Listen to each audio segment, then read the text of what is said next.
RCB এর বিরুদ্ধে বড় হারের পর কেকেআর দলের অধিনায়ক আজিঙ্ক্য রাহানে অনেকটাই মানসিকভাবে দ্বিধাগ্রস্ত হয়ে পড়েছেন। তিনি আরসিবির প্লেয়ারদের নিয়ে এমন কিছু মন্তব্য করলেন যা শুনে আপনাকে অবাক করে দেবে। ঠিক তিনি কি বললেন আসুন দেখে নেওয়া যাক একটা ছোট ভিডিওর মধ্যে দিয়ে। তবে বন্ধুরা, তার আগে আজকের ম্যাচটাকে নিয়ে একটু সংক্ষেপে আলোচনা করা যাক। প্রথম ইনিংসে ব্যাটিং করতে নামার কেকেআর এর শুরুটা একদমই ভালো হয়নি। প্রথম পঞ্চম বলেই প্রথম ওপেনার কুইন্টন ডিককের উইকেট, কিন্তু তারপরে ফিল্ডে নামেন আজিঙ্ক্য রাহানে এবং তার সঙ্গ দেন সুনীল নারায়ণ, যাদের ঝোড়ো ইনিংসের দ্বারা কেকেআর অনেকটাই ঘুরে দাঁড়িয়েছিল এবং বড় রানের স্বপ্ন দেখছিল। তাদের এই দুর্দান্ত ঝোড়ো ইনিংসের সামনে আরসিবির বোলিং লাইন আপকে অনেকটাই ফিকে মনে হচ্ছিল।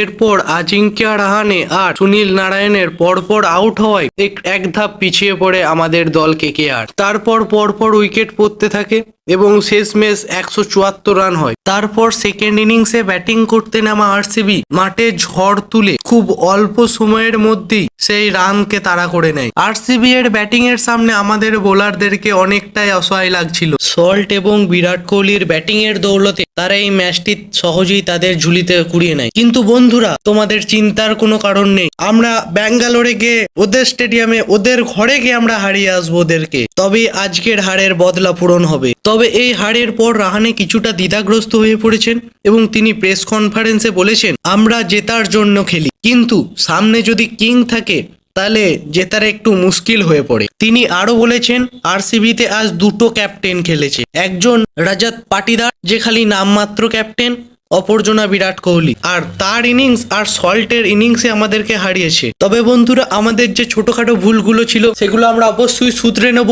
এবং এই আইপিএল এরই পরের ম্যাচ আমরা তাদেরকে হারাবো। তবে বন্ধুরা, আজকে তোমাদের কি মনে হয় আজকের খেলার আসল নায়ক কে বা কারা? কমেন্টে অবশ্যই জানাও। আর ভিডিওটি ভালো লেগে থাকলে লাইক করো এবং চ্যানেলটা অবশ্যই সাবস্ক্রাইব করে ডেসক্রিপশন বক্সে থাকা লিঙ্কে ক্লিক করে আমাদের টেলিগ্রাম চ্যানেলে জয়েন হয়ে যাও, যেখানে ক্রিকেট রিলেটেড সব আপডেট সবার প্রথমে দেয়া হয়।